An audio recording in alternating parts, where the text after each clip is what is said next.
Now we're going to think about the nose, and the nose causes people an awful lot of problems. The important thing to remember about any part of the face: only create a hard line where the skin is folded or broken. When we did the eye, you'll notice around the eyelid there, it was broken, so we create a hard line. It's folded with these creases, so we create a hard line.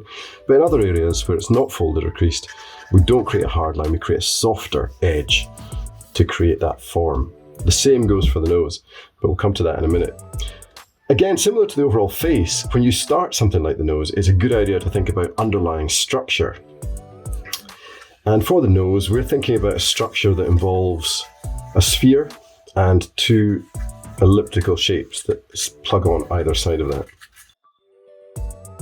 In between one of the ellipses and the sphere is a little curve for a nostril.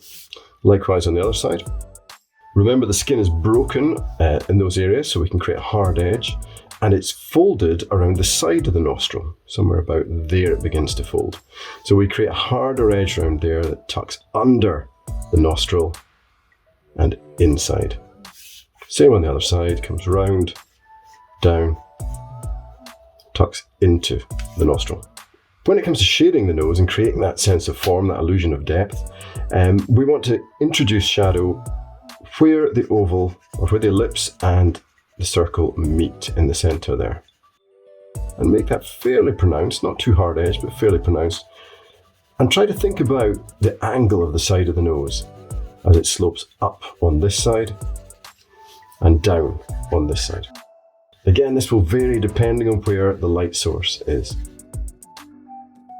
The nose tends to cast a lot of shadow down onto the top lip, so we make sure that that shadow is hard against the edge of the nose.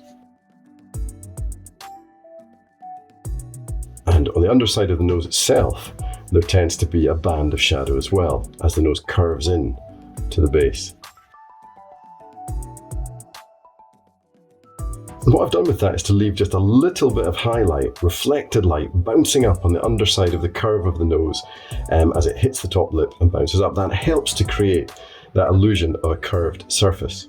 And again, as with the eye, now's the time to start really observing the detail of the nose that you're looking at.